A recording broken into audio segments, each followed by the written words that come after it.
Queridos, nós estamos estudando sobre mutualidade cristã, falando sobre os segredos, quais são os segredos bíblicos, para que nós possamos derrotar. Nós estamos em guerra, não a guerra lá da Rússia com a Ucrânia, essa também nos afeta, mas a nossa guerra não é contra a carne, não é contra sangue, é contra principados, é contra potestades nas regiões celestiais. E uma das regiões celestiais é a igreja. Então, uma das guerras da igreja é a crise na comunhão. E nós precisamos lutar e vencer para derrotar a crise da comunhão na igreja. E a palavra de Deus, então, nos apresenta que a crise na comunhão, ela é quebrada, ela é derrotada pela mutualidade. Mutualidade é aquela questão que a Bíblia fala do uns aos outros.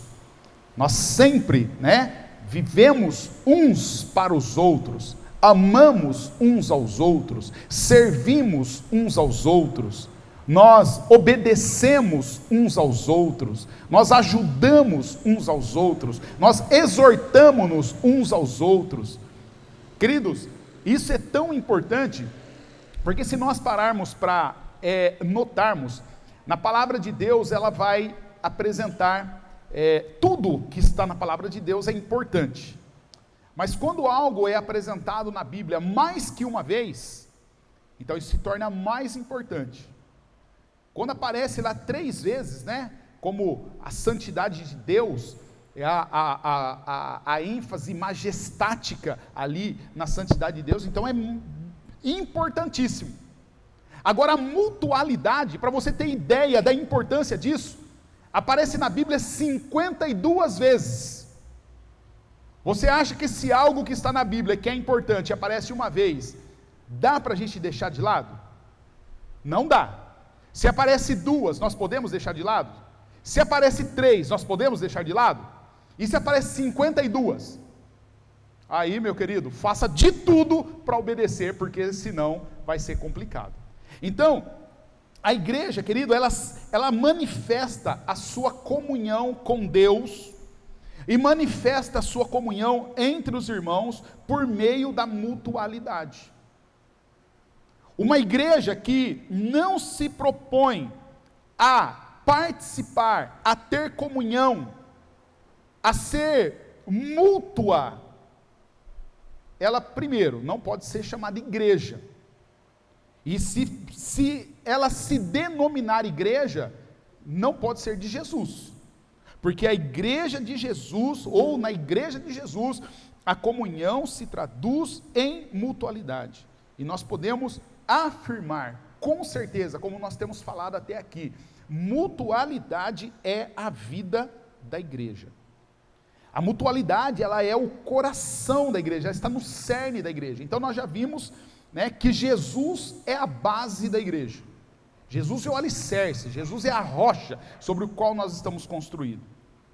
Depois nós vimos que a liderança da igreja, o pastoreio da igreja, ele também é essencial, seria ali a coluna da igreja, ou as colunas da igreja, da edificação, a liderança, então ela é coletiva, por isso que a Bíblia fala do pastor e dos presbíteros, no plural, da igreja. Uma igreja tem o pastor e tem os presbíteros. É uma coisa estranha, falar isso no meio batista, porque parece que essa palavra presbítero entre os batistas, a gente só decora ela para responder no dia do concílio. Aí no concílio, quem é a liderança da igreja? Aí nós falamos, pastor, presbítero e diácono. Mas a Bíblia não está preocupada com o nosso concílio, a Bíblia está preocupada com a nossa igreja, e com a nossa igreja, a liderança da igreja é o pastor e os presbíteros, a liderança da igreja. Pastor, mas por que você está batendo nisso? Porque é assim que funciona, é assim que a Bíblia fala. Tá? Então, e qual a diferença de um pastor para um presbítero? Primeira lição, vai lá. Seminarista, primeira lição do concílio. Qual a diferença do pastor do presbítero? Fala lá no microfone. Não, quero que você, perguntei para o seminarista, vai lá. E já aproveita e já fala a diferença do bispo também. Porque vai que eu quero ser bispo, né? Vai que eu quero ser o bispo da igreja, né? Né, irmã? Que é melhor? Ser pastor, ser bispo, ser presbítero? Quem que pode mais? Quem? O Zé já entortou a cara ali, já fica na fila, já também. Vai lá. Qual que é a pergunta? Qual a diferença? Bispo, pastor e presbítero. Quem manda mais? Qual a diferença entre eles? Quem manda mais? Um manda mais que o outro? Como que funciona esse negócio aí? O bispo, eu entendo que na igreja é o pastor, né, abaixo de Jesus, ele que cuida da igreja. Os presbíteros é os que vêm em apoio ao pastor, então ele que ajuda. Abaixo do pastor. Isso, ele que ajuda o pastor na igreja. Uhum. E o bispo? O bispo eu entendo que é acima. Tá acima, tá mais perto de Deus, assim, né? Mais ou menos isso. Isso. Beleza. Zé, vai lá, você que entortou a cara, vai lá e fala seu... vocês ouviram o que o Carlinho falou, tá bom? Tem uma hierarquia, certo? Foi isso que ele falou. Carlinho, vou traduzir o que você falou, é isso mesmo que você falou. Há uma hierarquia, tem Jesus, aí depois tem o bispo, aí depois tem o pastor, e aí tem os presbíteros. Aí tem os diáconos e vocês. E as ovelhas. Né?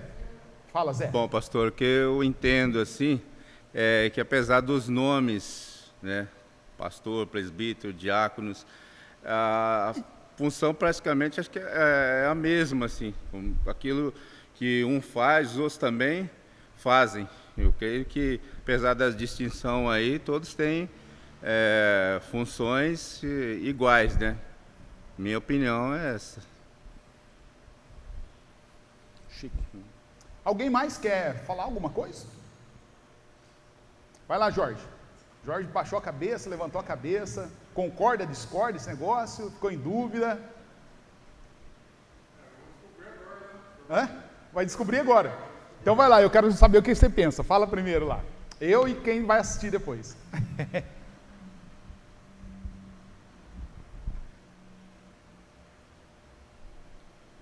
Como foi colocado, parece que tem uma hierarquia, né? Bispo, pastor, diácono. Diácono não. Diácono, pelo que o Zé fala também, pelo que a Bíblia nos ensina, parece que realmente, apesar dos nomes serem diferentes, parece que as funções são as mesmas, né? É isso que dá a entender, apesar da hierarquia. Legal. Carlinhos, você foi com firmeza no que você falou, beleza? Você crê nisso, você foi ensinado assim. E o Zé também foi com certeza no que falou, e o que falou conflitou com o que ele falou. E o Jorge ficou em cima do muro. Um dos dois aqui vai, acho que os dois vai para o céu, porque tinha certeza, né? Quem duvida, Jesus falou, vai para o inferno, tá na roça, Jorge, entendeu? Então, vamos lá. Querido, olha só, brincadeiras à parte. Nós aprendemos teologia, sabe o que eu estou falando, o que eu falei no começo do culto? Do perigo de nós ouvirmos um monte de teologia, e aí a gente acredita mesmo nesses negócios, e muitas vezes nós queremos importar para a nossa igreja, não teologia bíblica, mas teologia popular. A teologia popular, ela diz realmente que, isso que o Carlinho acabou de falar, há uma hierarquia, há o bispo, né? E agora, se você notar aí, quem acompanha a teologia popular, você vai notar que tem uns caras agora que eles são os patriarcas. Negócio de bispo agora está por fora, né? Você vê o Estevão Hernandes, ele não é mais bispo, a esposa dele é bispa, a Sônia Hernandes, mas ele agora é o patriarca. O cara, eu acho que ele morreu agora, o Padilha lá, ele também é patriarca. Não, Padilha não, desculpa, é o Terra Nova, né? Ele também é o patriarca. E os caras vão se dando título, por quê? É um título que fica a mais, ele fica mais elevado, ele fica mais que os outros. E aí, então nós entendemos, aí o cara, ele quer, algumas igrejas, você notar, o cara ele vai subindo de cargo. Você já notou que o cara sobe de cargo? Ele entra na igreja, safado sem vergonha, igual todo mundo, né? Você concorda que só entra na igreja quem não presta? Quem concorda com isso? Só eu concordo? Ah, bom, graças a Deus, né? Jesus veio buscar e salvar gente safado sem vergonha, amém? Não é isso que está na minha Bíblia, está escrito assim, na sua não está escrito isso? Né? Não está escrito isso lá, né? Eu que traduzi. Mas a Bíblia está dizendo assim, ó, Cristo veio buscar e salvar pecadores perdidos, réu confessos. Ou seja, traduz isso na linguagem popular, safado sem vergonha. É esse tipo de gente que Jesus veio buscar. É esse tipo de gente que Jesus veio salvar. Aí os caras entram na igreja nessa condição. Aí depois ele passa um tempo lá, sei lá, numa classe, o que ele fez lá, aí ele se destaca. Aí quando ele se destaca, então ele vai lá na porta da igreja, ajuda a recepcionar a galera, né, dá água para o pastor, né, o pastor está pregando, ele vem com um copinho d'água assim, coloca no púlpito, né, e se ele faz isso sem ninguém mandar, então ele se torna um obreiro. Entendeu? Aí, depois ele se torna um diácono. Aí, ele dá aula na escola bíblica dominical, ele faz assim, entrega uns folhetos no ponto de ônibus, geralmente para uns irmãos da igreja ver, né? E de preferência para o pastor ver também. E aí, então ele recebe uma promoção. Aí ele se torna um presbítero. E aí depois ele vai pulando aí, subindo a hierarquia, aí se torna pastor. Aí depois ele ganha lá uma comunidade para ele liderar. Aí depois ele vai, aí ele tem aquela comunidade abre uma congregação, tá? Se torna igreja, abre um outro CNPJ, aí agora ele é bispo. E aí ele começa a montar a hierarquia dele, porque um bispo que não manda em ninguém não vale nada, né? Aí ele vai montando a hierarquia dele lá e tá. Aí quando chega, a hierarquia cresceu, os caras também cresceram, a igreja multiplicou e ele quer continuar no controle. Aí ele se torna o patriarca. Ele é o pai. E aí ele é o cara que ele fala assim, para sair do meu ministério eu tenho que pedir a minha bênção. Já escutou esse papo? Olha, eu saí do ministério com a bênção do fulano de tal. Quem já escutou essa aí? Para sair da igreja você pedir a bênção do pastor. Quem já escutou isso? Fala para mim. Querido, quem que inventou essa teologia? Já falei, né? René Terra Nova é um deles. E tem um monte de maluco, Abe Huber, tudo aí, que inventou esse negócio aí. Você pede benção de um, pede benção do outro, aí depois vem o Estevão Hernandes lá, a Sônia Hernandes, e vem com esse negócio aí, e isso entra nas nossas igrejas, e daqui a pouco nós estamos aí, e tem pastor que fala assim, olha, quem sair daqui, eu vou retirar a benção, vou retirar a unção, eu vou não sei o quê. Rapaz, que pastor que tem poder para fazer isso? Para dar ou tomar, para abençoar ou tirar a benção? Irmã Janete, a irmã que batistona de berço, não é? Conheceu até a tia Noêmia, missionária batista da cruzada estudantil e profissional para Cristo. Era a tia Noêmia, ela era batistona daquelas, e a senhora foi amiga dela, fez seu bolo de casamento, eu sei de tudo. Pensa o quê? Então a senhora é da gema. Fala para nós aí. Esse negócio, onde que tem base bíblica para isso, queridas? Onde tem? Onde está a base bíblica para isso? Não tem. Então, querido, para quem ficou confuso com esse negócio, se há ou se não há hierarquia, vamos lá, acabou de derrubar por terra por tudo. Em Cristo não há homem, não há mulher, não há maior, não há menor, não há baiano, não há japonês. Em Cristo nós somos um e somos todos iguais. O pastor da igreja não é melhor que nenhum membro da igreja. O pastor da igreja não é superior a nenhum membro da igreja. O pastor da igreja também é um homem, é pecador, é carente da graça de Deus, precisa da misericórdia de Deus, precisa se converter, precisa se arrepender, precisa confessar os seus pecados, precisa confessar as suas fraquezas para os outros. Não é melhor. Qual é a diferença de um bispo, de um pastor e de um presbítero? Nenhuma. Os três são a mesma coisa, os três fazem a mesma função. Por isso que o Paulo, quando ele fala assim, olha, se alguém deseja o episcopado, o que é o episcopado? É ser bispo. E o que é ser bispo? É ser pastor. E o que é ser pastor? É ser presbítero. Paulo falou, se alguém deseja o episcopado, excelente obra deseja. Daí vamos ver os requisitos. Marido de uma só mulher, que tenha família e saiba governar bem a sua casa. Eu tenho uma família, mas minha família é tudo destrambelhada. Meus filhos são maconheiros, minhas filhas fazem programa lá na esquina, minha mulher vem na igreja, nem vem na igreja, vem quando quer, e quando vem também não se envolve com ninguém, arruma briga com todo mundo. A Bíblia diz, esse não pode ser pastor, de jeito nenhum. Eu sou pastor, mas eu não gosto de ensinar. Eu sou pastor, mas eu tenho uma vergonha, eu não gosto de estudar, eu sou preguiçoso, eu não gosto de ler. Eu tenho vergonha eu tenho medo de confrontar ideias. Não pode ser pastor, entendeu? Não pode ser presbítero. Não pode ser bispo.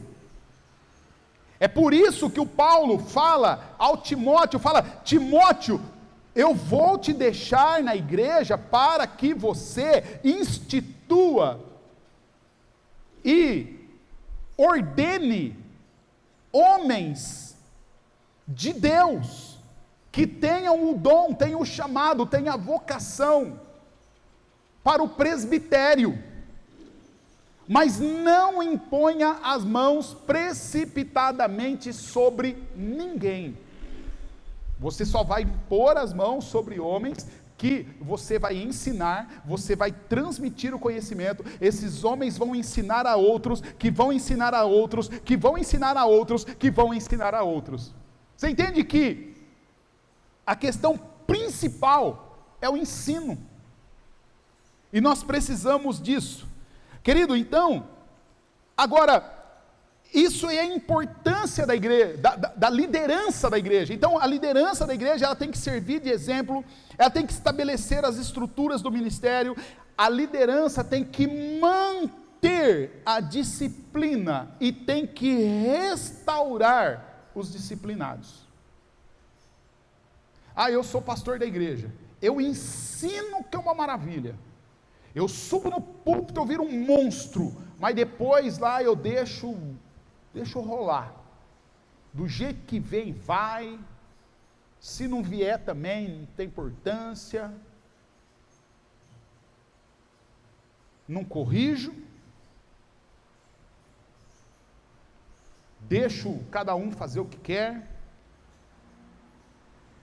A Bíblia fala, de jeito nenhum. A liderança precisa servir de exemplo, precisa estabelecer as estruturas do ministério, precisa saber com quem ele vai contar, quem que vai liderar a igreja, e precisa manter a disciplina e precisa restaurar os disciplinados. É imprescindível, querido. Aí depois disso, então, vem o coração da igreja, que é a mutualidade, que são os ministérios interdependentes, que aí é para toda a igreja, e toda a igreja vai servir com os seus dons. E aí Deus deu dons à igreja para a edificação uns dos outros. E aí, então nós vamos ver os ministérios: o ministério da adoração, ministério da edificação ou do discipulado, o ministério da comunhão, que isso é para a igreja. Mas depois nós temos o dom do serviço, da compaixão, da graça, que nós fazemos isso para os de fora da igreja. E nós queremos fazer isso hoje, queremos levar rosas para as mulheres. Nós queremos à noite apresentar o bebê da Fabiana e do Douglas. E a Fabiana e o Douglas eu não conversei com ele, que ele fugiu de mim, mas a Fabiana, ontem eu puxei a orelha dela o dia inteiro. Cada hora que eu lembrava de uma coisa, eu mandava uma mensagem para ela e era um puxão de orelha.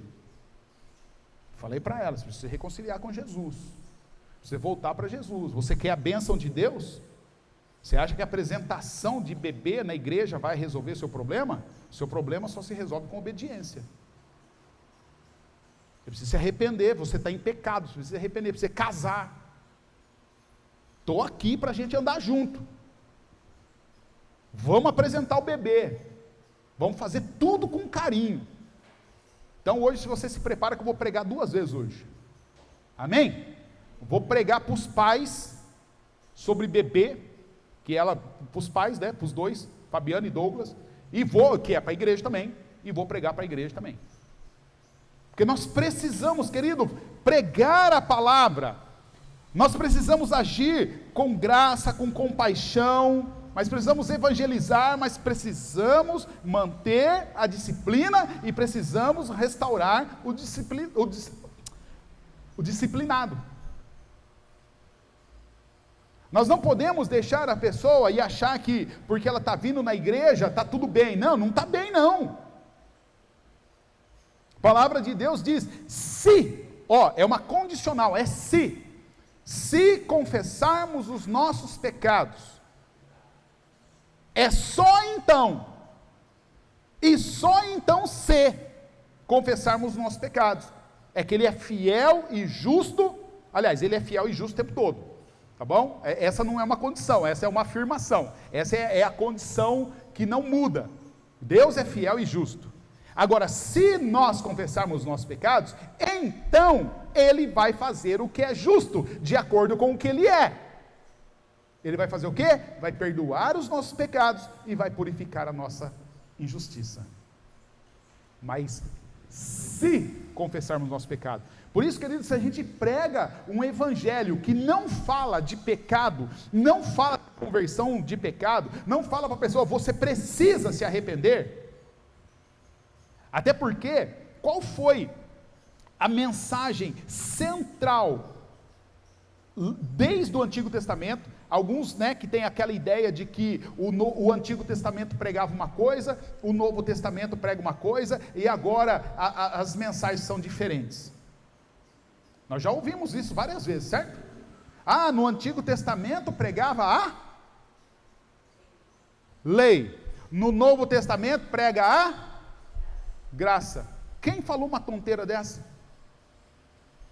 Porque no Antigo Testamento, a mensagem dos profetas era o quê? Arrependam-se e creiam.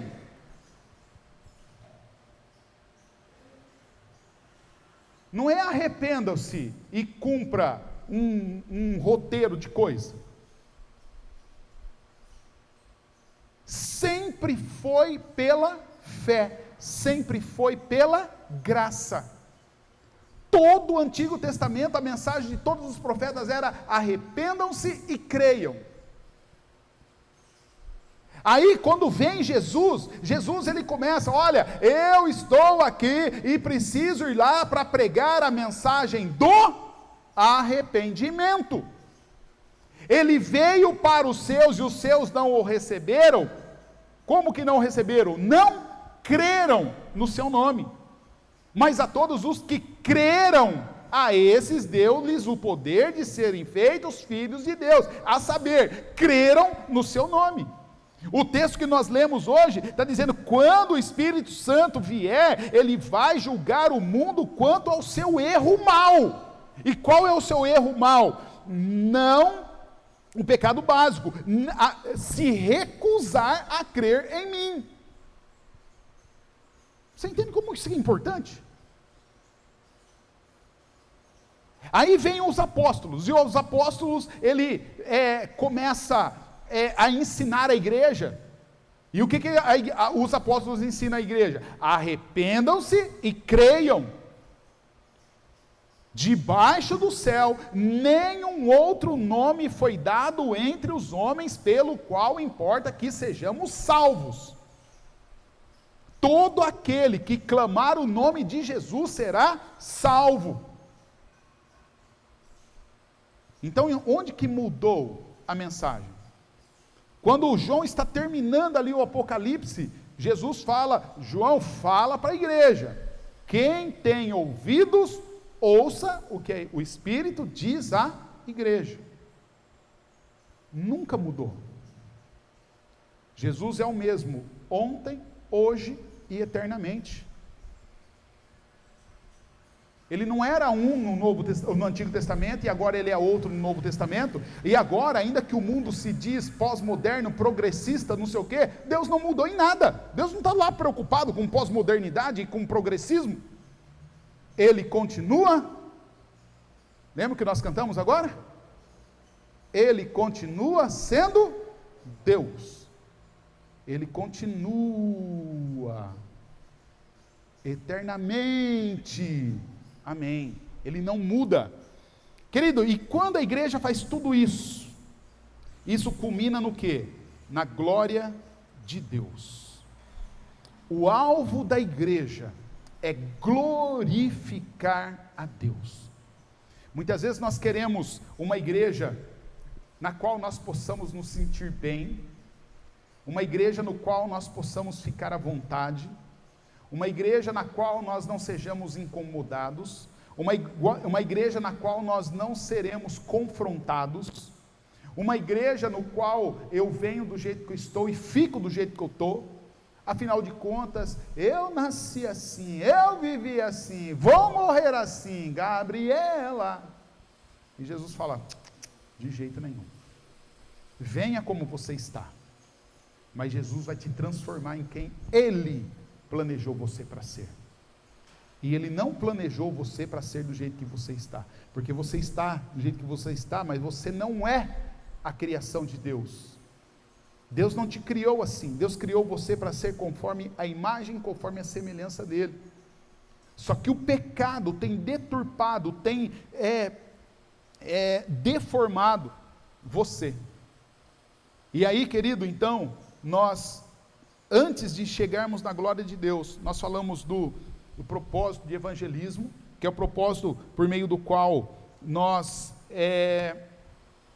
anunciamos, aos homens e mulheres, para que eles se reconciliem com Deus. E é interessante que, como que eu posso chegar para alguém e falar assim, olha, você precisa se reconciliar com fulano, se eu não falar para ele que o fulano está muito bravo com ele, vai pegar ele e vai dar um pau nele? Porque onde está a nossa pregação do evangelho que não confronta o pecador, que ele precisa entender que o pecado dele é uma ofensa contra Deus, e o Deus santo, santo, santo, que não tolera o pecado. Você acha mesmo que ele vai aceitar qualquer um que vem de qualquer jeito, para ficar de qualquer jeito? Você acha mesmo que isso é possível? Como que eu vou falar assim, reconcilie-se pois com Deus, se eu não falar assim, olha, Deus vai te pegar, hein?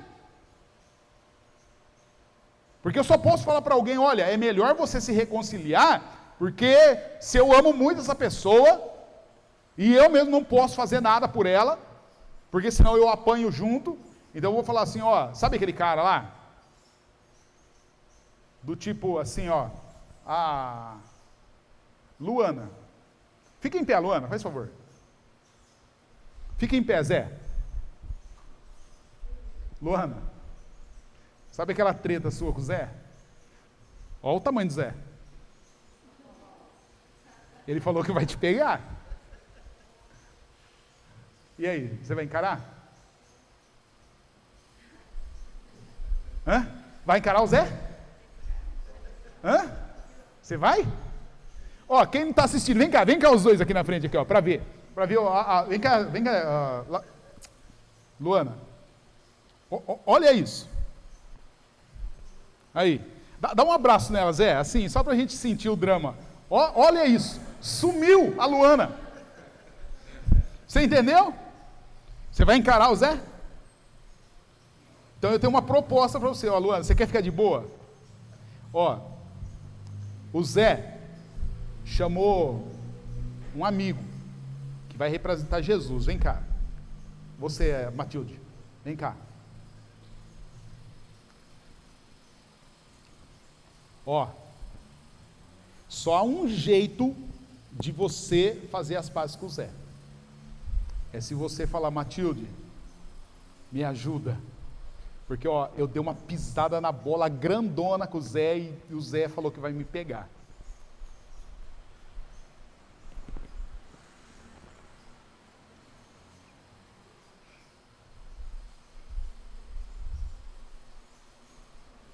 Beleza? Então vem cá agora. Agora vem cá. Fica na frente dela aqui. Aí. Aí. Aí, Zé. Não, você não vai brigar não. Você não vai brigar. Aí, agora, o Zé olha para Matilde, né? E na verdade o Zé, ele olha para a Luana. E quando ele olha a Luana, ele vê a Luana revestida da Matilde. Mas a Matilde é santa, santa, santa, igual o Zé. A Matilde, ela pagou o preço que o Zé exigia que a Luana pagasse. E a Matilde substituiu a Luana. E agora então, a Luana pode chegar no Zé. Vem cá, a Luana pode chegar no Zé. Não porque a Luana pode, mas é porque a Matilde pode. E falar assim, ô papai, passa a mão no gelzinho do cabelo dele aqui, fala, fofinho, faz cafuné, passa a mão aqui, ó. Faz, menina, agora você pode, tá reconciliado, entendeu? Deu para entender como funciona? Vai lá, obrigado aí, meus atores. Querido, é assim que funciona. Se eu não falar para o pecador, olha, você só pode chegar em Deus e falar para ele assim, ó, passar a mão no cabelinho dele, mexer no gel, passar a mão na barriguinha, falar papai, é isso que o Paulo fala, por conta de Jesus eu posso chegar em Deus e falar assim, papai, papaizinho. Mas para eu chegar nesse ponto, nesse nível, eu tenho que me reconciliar com ele. Porque se eu não me reconciliar com ele, o bicho vai pegar, e o bicho é grande, hein? Deu para entender? Um abraço não é fatal, é mortal. E o duro, querido, sabe que o abraço de Deus ao pecador que não se arrepende e não se reconcilia com Deus, é infernal. E a gente precisa entender isso. Então, querido, nós precisamos, como igreja, falar isso às pessoas. Olha, se reconcilie com Deus, cara. E é hoje, hein? Porque amanhã pode ser tarde. Além de nós pregarmos a mensagem do Evangelho toda, nós precisamos falar da urgência. É hoje, amanhã pode ser tarde. Jesus quer te libertar hoje. Ele quer se reconciliar com você hoje. Amém? Mas aí, queridos, nós entendemos também que o propósito do serviço E o propósito do serviço é aquele que o próprio Senhor Jesus, Ele, em pessoa, exercia sobre a terra. E quando que Jesus fazia isso? Quando Jesus estendia suas mãos de amor às pessoas, quando Jesus tocava os enfermos, quando Jesus tocava em gente morta, quando Jesus sentava, cuidava, dava atenção, investia seu tempo com pessoas marginalizadas. Já parou você parar o seu tempo ao meio-dia, debaixo do sol, num poço, com uma mulher que não valia nada na vida? E Jesus dá um boné nos discípulos dele e fala: vai comprar comida, que eu vou esperar aqui. Porque Jesus sabia que naquele lugar, naquele dia, naquela hora, ia uma mulher que ninguém queria ter contato com ela. Num lugar que judeu não era bem visto e não era bem quisto. E Jesus para ali e conversa com aquela mulher que até ela estranhou. Ela falou: mas como pode? Conversando comigo? Mas ninguém fala comigo. Ainda mais você que é homem, e eu sendo mulher. E pior ainda, você é judeu e eu sou samaritana. E Jesus falou: você acha que você sabe tudo? Se você soubesse quem sou eu, você ia pedir água e eu ia sair água de dentro de você, assim, que não ia acabar nunca mais. E aquela mulher naquele desespero, porque ela passava a maior vergonha da vida dela quando ela ia buscar água lá. Ela falou: é mesmo? Dá dessa água para mim que nunca mais eu ponho o pé nesse poço aqui. Nunca mais ninguém vai ver minha cara. Você acha que eu vou passar vergonha pro resto da vida? E Jesus, é interessante, né? Que aí Jesus vai lá e dá uma provocada na ferida dela, naquilo que detonava ela, foi onde Jesus provoca. Jesus fala assim: vai lá e chama o seu marido. A mulher falou: puta, é para acabar mesmo, né? E ela fala: mas eu não tenho marido. E Jesus fala: é verdade, você não tem mesmo. Já teve 6, e o que você tem agora não é seu.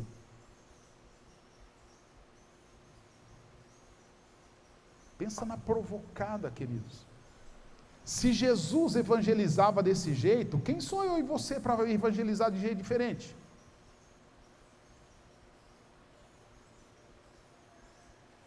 Em outras palavras, o que Jesus falou? Vai lá e se arrependa, e depois você vem aqui. Depois você creia. E a mulher tentou falar de religião, tentou falar: Jesus querido, isso aí não interessa. Onde adora, onde deixou de adorar, se é aqui, se é lá. O que importa é que a salvação vem do judeu. Eu sou um judeu que salva. Estou aqui. E você precisa se arrepender. É assim que funciona.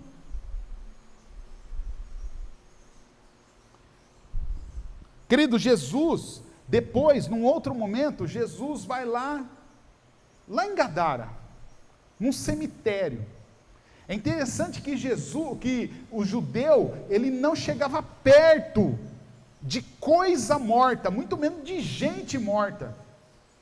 E aí a gente vê Jesus, ele seria interditado pelo Dória o tempo todo, né? Eu acho que o Dória daria multa em Jesus uma atrás da outra, não usava máscara e ficava relando em morto, o tempo todo. E depois vai no cemitério. Jesus entra na casa da menina que já morreu e fala: não morreu não, está viva. Ainda ia chamar Jesus de negacionista, porque estava morta, não estava morta? Os caras não atestaram que estava morta? Aí ele: não, morreu não. O Lázaro morreu. Eu falei: não morreu não, está dormindo. O filho da viúva de Naim morre, ele vai lá: não, para aí, levanta, vai embora para casa. Negacionista. Aí depois vai lá no cemitério, e tinha um cara lá no cemitério que não conversava, não falava, já tinha colocado ele para fora de casa, Aí ele foi para a rua, da rua já mandaram para a biqueira, da biqueira também já não servia mais, mandaram o cara para o cemitério, estava vivendo entre os mortos, entre os sepulcros. Aí os caras tentavam amarrar ele, não conseguia, porque ele quebrava tudo, e não havia quem segurasse o cara. E Jesus vai lá, encontra o cara. É interessante que aquilo faz um terror na galera. Jesus conversa com o cara, aí a galera assustada volta lá, vê a coisa mais inusitada do mundo. O maluco que andava pelado, gritando, estava sentado, vestido, conversando em sã consciência com Jesus. Você entende quem é Jesus, querido? Você entende quem é que Jesus servia? Muitas vezes nós queremos pessoas perfeitas. Ah, nem vou falar não, porque aquilo lá não tem jeito. Pau que nasce torto, morre torto. Pau que nasce torto, Jesus endireita. Gente estrupiada, Jesus conserta. Jesus faz nova toda criatura. Querido, eu sei que tem gente que tem problema de família, problema familiar, problema com cônjuge, e acha que não tem jeito. Jesus conserta, Jesus cura, Jesus salva, Jesus transforma. Só que nós precisamos pregar todo o evangelho ao homem todo. Jesus, querido, ele não fez nada por força política. Então nós não precisamos ter um partido político na igreja. Não precisamos ter políticos cristãos. Não precisamos ter bancada evangélica no Congresso. Também não precisamos ter uma polícia crente, um exército de Jesus crente. O que nós precisamos ter? Poder do Espírito Santo de Deus. Não é por força, não é por violência, não é por artimanha, não é por conchavo, não é por gente capacitada, é pelo poder do Espírito Santo que nós vamos derrubar o reino de Satanás. É pelo poder do Espírito Santo que nós vamos estabelecer o reino de Deus. Entendendo, crendo que Deus, de tanto Ele amar o mundo, Ele deu o seu Filho para a salvação de todo aquele que crê. João, no capítulo 20, verso 21, ele diz assim, que para levar as boas notícias da salvação aos pobres, Deus ungiu Jesus, o Cristo. O Cristo quer dizer o ungido de Deus. E para que Deus ungiu? Qual é a finalidade do Cristo? Levar as boas novas de salvação aos pobres. E Jesus, interpretando isso, Jesus fala, Ele me enviou, Ele enviou a mim, para consolar os que estão com o coração quebrantado, anunciar liberdade aos cativos, dar vista aos cegos e proclamar o ano da graça do Senhor. Querido,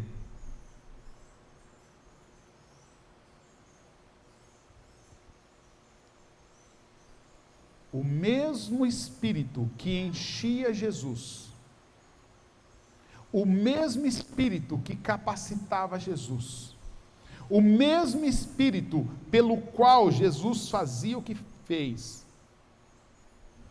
é o mesmo Espírito que nos enche, é o mesmo Espírito que habita em nós, é o mesmo Espírito que nos capacita a chamar Deus de Pai, e é o mesmo Espírito que Jesus nos enche e nos envia. Porque Jesus, quando ele está terminando o seu ministério, ali, uma das últimas palavras de João, é Jesus já ressuscitado, Jesus diz: assim como o Pai me enviou, eu envio a vós. Querida, a igreja de Jesus, nós precisamos nos importar com os pobres, e pobre não é só pobre que não tem dinheiro, porque tem um monte de rico que é pobre, tem um monte de gente que tem só um monte de dinheiro, tem um monte de gente que só tem um monte de dinheiro, um monte de fazenda, um monte de carro novo, só tem isso, mas são pobres, necessitados. Querido, nós precisamos estar de maneira contínua nos importando com esse aspecto da prestação de serviço àqueles que circundam a nossa igreja, aqueles pelos quais transitam, passam na nossa vida. Imagine, querido, a nossa igreja fundada sobre a base certa, Jesus, ter como pilares líderes bons, gente de Deus, focado na palavra, pessoas confiáveis. Pensa na nossa igreja mantendo os propósitos, comunhão, adoração, discipulado, evangelismo, serviço. Você acha mesmo que essa igreja vai ficar presa dentro desse recinto? Você acha mesmo que essa igreja vai ser invisível na nossa comunidade?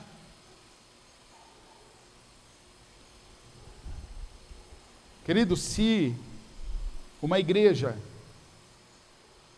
baseada em Jesus, alicerçada em Jesus, descansada em Jesus,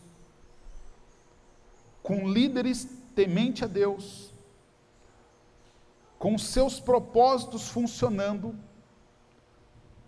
conectados, interligados, o resultado não pode ser outro: a glória de Deus. Entende que se isso não acontecer tudo junto, Deus não é glorificado. Mas se isso acontece, não vai ter outra forma. Deus vai ser glorificado. E a igreja vai cumprir o seu principal objetivo, que é glorificar a Deus. Muitas vezes nós ficamos tentando descobrir, né? Qual a missão que Deus tem para a igreja, para a nossa igreja. Deus não tem missão para a nossa igreja, amém? Já falei isso um monte de vezes, certo? Deus tem missão para a nossa igreja? Tem ou não tem? Vamos lá, quem está tímido aí, fala aí. Deus tem uma missão para a nossa igreja? Carlinhos? Hã? Não tem? Não sabe? Oi? Então, não é isso. Matilde, Deus tem uma missão para a nossa igreja? Hã? A gente tem uma missão com Deus. Oi? Jorge veio todo domingo. Deus tem uma missão para a nossa igreja? Tem ou não tem? Não! Deus não tem uma missão para a nossa igreja. Deus tem a nossa igreja para a missão dele. Amém? Qual é a missão dele? Glorificar o nome dele. Muitas vezes nós focamos tanto, querido, e todos nós focamos nessa questão, pregar o evangelho. Pregar o evangelho é uma das partes para nós glorificarmos glorificarmos o nome de Deus. É um dos aspectos. Porque para glorificarmos o nome de Deus, tudo, a comunhão, a adoração, o discipulado, o evangelismo e o serviço, tudo tem que estar funcionando junto. A liderança da igreja tem que estruturar a igreja, ensinar, discipular, disciplinar, manter a disciplina. Quando tudo isso funciona junto, é que nós glorificamos a Deus. Amém? Querido, vocês prometem que vocês não vão... vocês prometem que vocês não vão falar de novo que a missão da igreja é pregar o evangelho? Ó, presta atenção no que eu vou falar, vou repetir para não falar que eu falei heresia. A igreja prega o evangelho sim. Pregar o evangelho é um dos aspectos, mas eu preciso pregar o evangelho, eu preciso ter como, lembra que, onde que nós pegamos esse negócio que a igreja precisa pregar o evangelho? Mateus, capítulo 28, verso 18 ao 20, só que lá não está dizendo só prega o evangelho, batiza as pessoas para quem você prega o evangelho, evangelismo, comunhão. Por que você batiza alguém? Para trazer essa pessoa para dentro da igreja, não é isso? Aí você ensina essa pessoa a obedecer a tudo o que eu tenho ensinado. O quê? Comunhão, adoração, discipulado, evangelismo e serviço. E aí, depois que você ensinar essa pessoa, você manda essa pessoa, para quê? Para fazer tudo de novo, para repetir. Volta o ciclo. Comunhão, adoração, discipulado, evangelismo e serviço. Deu para entender que é tudo? No mesmo texto que a gente usa para falar de uma coisa, o texto está falando de tudo. Fala, Zé. Microfone, Zé.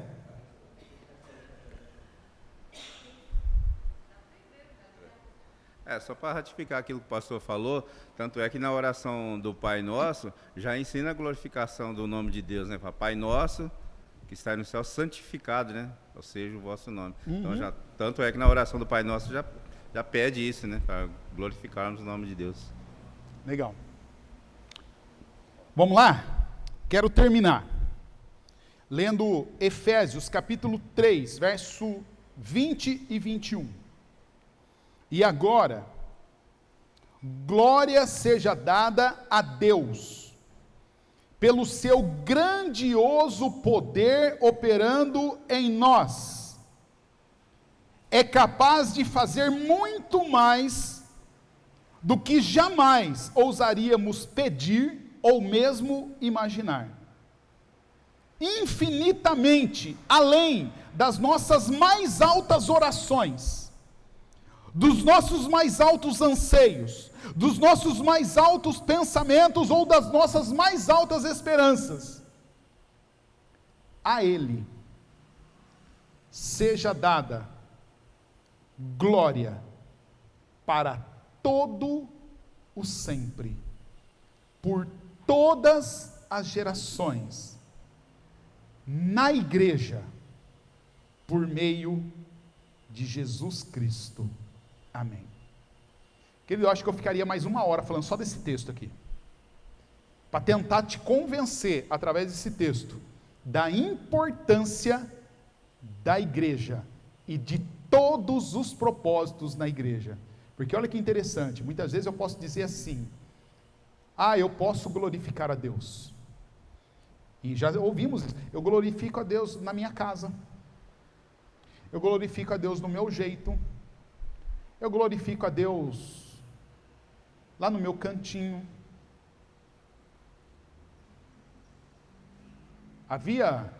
Você é da Igreja Batista há muito tempo? É? Então na sua juventude você ouviu uma música do Capeta que dizia assim, cantava na igreja, na mocidade, geralmente a União de Mocidade, dizia assim: tu no teu cantinho e eu no meu. Já escutou isso?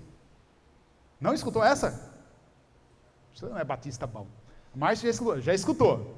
Já escutou, Manu? Nunca ouviu? Quando a gente cantava era até legal a musiquinha, né? Eu esqueço da música. Esses dias a gente até ouvi ela de novo para dar uma relembrada. O Jorge conheceu essa? Não, o Jorge se converteu já na adolescência, né? Foi na adolescência que se converteu? Hã? 14 anos, é adolescente. Né? Mas quem se converteu, nasceu na igreja batista aí, escutou essa. Né? As crianças iam cantar, depois união de mocidade, e aí cantava assim, batia, e ainda fazia assim, tu no teu cantinho e eu no meu. Não era assim? Ah, eu tô ligado, meu. E a gente acha, e olha que interessante, a gente cresceu criança cantando essa música na igreja e nós achávamos que nós estávamos louvando a Deus. E essa música foi escrita pelo capeta, lá no quinto dos infernos, e trouxe para a igreja e nós ficamos cantando esse negócio, ensinando essa teologia maldita.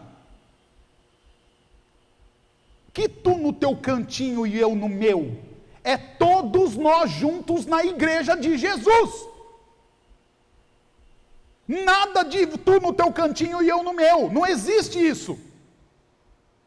Dá para entender isso, querido? Olha o que o texto está dizendo. A Jesus seja dada toda a glória, em todo o tempo todo, para todo sempre, por todas as gerações. O texto está passando aí, não está, né? Em que lugar? Na igreja. E nós sabemos que igreja só é igreja quando nós estamos juntos. Quando você está tu no teu cantinho e eu no meu, nós não somos igreja de Jesus. Dá para entender isso ou não? Alguém ainda discorda disso?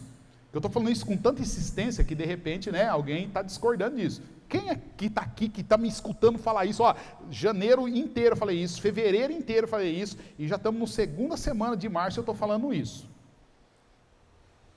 Já convenci alguém ou tem alguém ainda duvidando disso?